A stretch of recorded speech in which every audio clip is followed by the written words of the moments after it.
हे साधो, नस नाड़ियों से भरा तथा विकारों से युक्त यह शरीर मरण धर्मा है। यह देखने में सुंदर किंतु पतनशील है। यह जरा से खान पान के द्वारा आनंदित हो उठता है और जरा से शीत और उष्णता से ही खिन्न हो जाता है। अतः इस शरीर के समान गुणहीन और अधम दूसरा कोई नहीं है। विचार की दृष्टि से देखने पर ऐसा प्रतीत होता है कि यह शरीर केवल दुख भोगने के लिए ही है। इस वृक्ष रूपी शरीर पर जीव तथा आत्मा रूपी पक्षियों ने अपने घोंसले बना रखे हैं। यह देह रूपी वृक्ष जीव रूपी पथिक का विश्राम स्थल है। अतः इसे अपना कहा जाए अथवा पराया। नदी को पार करने हेतु ली गई नौका अथवा भव सागर को पार करने हेतु अपनाई गई देह से भला कैसा मोह। इस देह रूपी वृक्ष पर चित्त रूपी चंचल वानर उछलता कूदता रहता है। यह तृष्णा रूपिणी सर्पिनी का घर है तथा इस पर कोप रूपी कौवे ने अपना घोंसला बना रखा है। इस पर मंद मुस्कान रूपी पुष्प लगते हैं तथा सुख और दुख इसके महान फल हैं। यौवन की कांति रूपी छाया से युक्त होने के कारण यह वृक्ष सरस प्रतीत होता है, किंतु अहंकार रूपी गिद्ध ने इस वृक्ष पर अपना घोंसला बना रखा है। इसलिए हे भंते, यह शरीर रूपी वृक्ष मुझे सुखद प्रतीत नहीं होता है। मिथ्या और मोह जिसमें दो बड़े बड़े खंबे लगे हैं, वह देह रूपी गेह मुझे प्रिय नहीं है। दिन रात जहां चिंता रूपी पक्षियों का शोर है और जहां पेट का गड्ढा कभी भरता ही नहीं, ऐसा देह रूपी गेह मुझे प्रिय नहीं है। जो समस्त रोगों का घर है, झुर्रियों तथा पके बालों का नगर है, अनेक मानसिक चिंताओं का दुर्गम वन है तथा मन रूपी चूहे ने जिसमें हर ओर बिल खोद रखा है, वह देह गेह मुझे प्रिय नहीं है। इसका एक ही धर्म है, विनाश। इसके भीतरी और बाहरी स्वरूप पर विचार करके देखिए, इसमें कौन सी रमणीयता है। जो शरीर अंत समय जीव का साथ छोड़ देता है, वह कितना कृतघ्न है। फिर बुद्धिमान पुरुषों की उस पर आस्था कैसे हो सकती है। इसका स्वभाव क्षुद्र तथा नीरस है। चिरकाल तक यत्न पूर्वक खा पी लेने के बाद भी यह अंत में दुर्बल होकर विनाश की ओर ही दौड़ता है।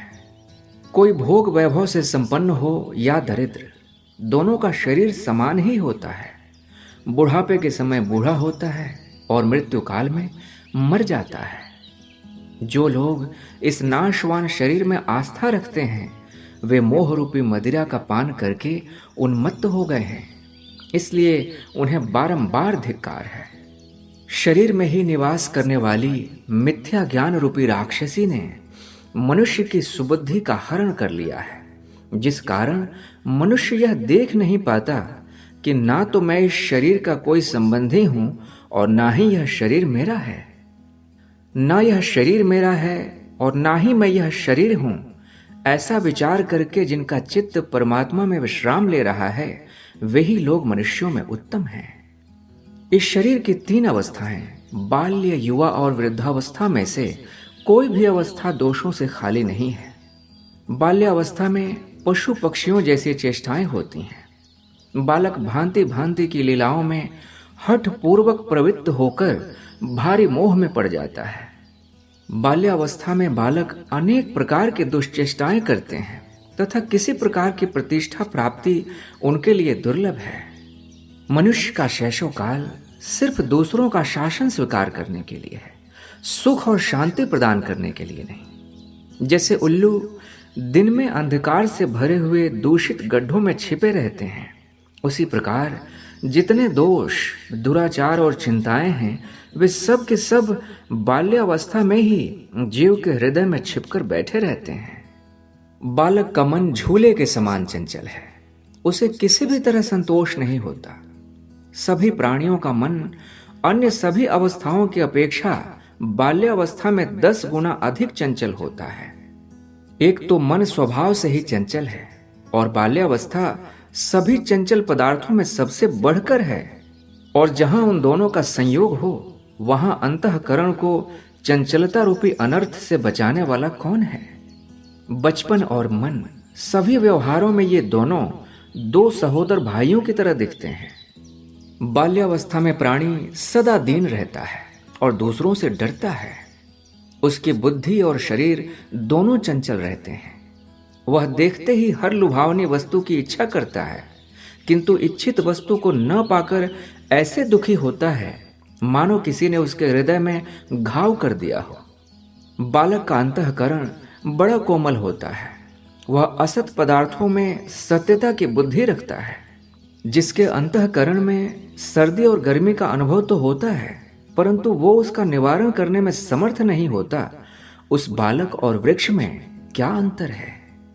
बचपन के बाद मनुष्य बाल्यावस्था के अनर्थों का त्याग करके भोग भोगने के लिए यौवन को प्राप्त करता है।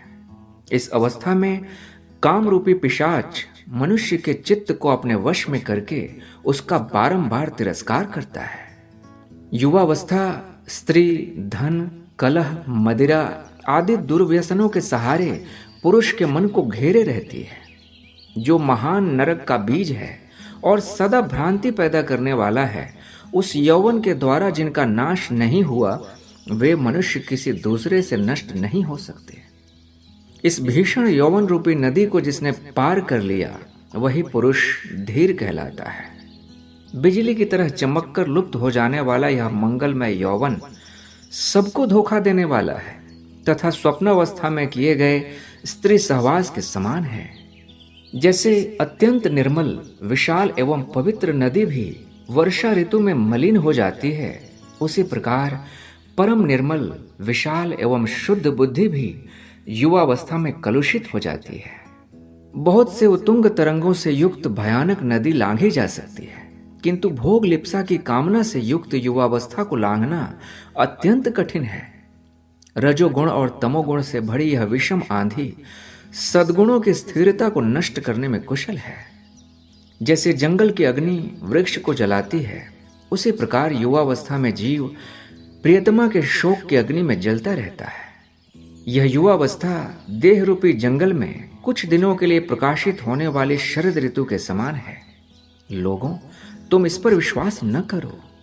और हे साधो, इसके उपरांत वृद्धावस्था के तो कहने ही क्या। जैसे आंधी ओस कणों को और नदी तटवर्ती वृक्ष को नष्ट कर देती है, उसी प्रकार वृद्धावस्था शरीर का नाश कर डालती है। जिनके सारे अंग शिथिल होकर झुर्रियों से भर गए हैं, कामिनियां ऐसे पुरुषों को मान नहीं देती। वृद्धावस्था के कारण जब अंग कांपने लगते हैं, तब नौकर चाकर, स्त्री पुत्र, बंधु बांधव भी व्यक्ति की हंसी उड़ाते हैं। बूढ़ा व्यक्ति स्वादिष्ट भोजन के लिए और तनिक सी सेवा के लिए भी दूसरों के मुंह ताकता रहता है। वह अपनी शक्ति का संतुलन खो बैठता है।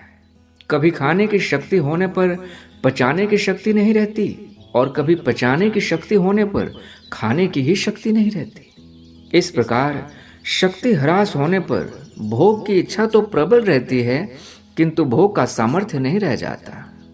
जिस वृक्ष की लताएं कट गई हों और जहां वर्षा न हुई हो, ऐसा वृक्ष भी कुछ कुछ शोभित होता है, किंतु बुढ़ापे से जर्जर हुआ शरीर तनिक भी शोभा नहीं पाता। वह दुबला पतला होकर टेढ़ा हो जाता है, कमान की तरह झुक जाता है। वृद्धावस्था मनुष्य की सभी इच्छाओं का तिरस्कार कर देती है। यह उसकी किसी भी इच्छा को सफल नहीं होने देती।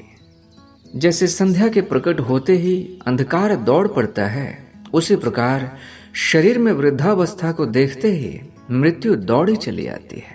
और जैसे सूखे हुए केले के पेड़ को हाथी क्षण भर में उखाड़ फेंकता है, उसी प्रकार बुढ़ापे से जर्जर शरीर को मृत्यु क्षण भर में उखाड़ कर फेंक देती है।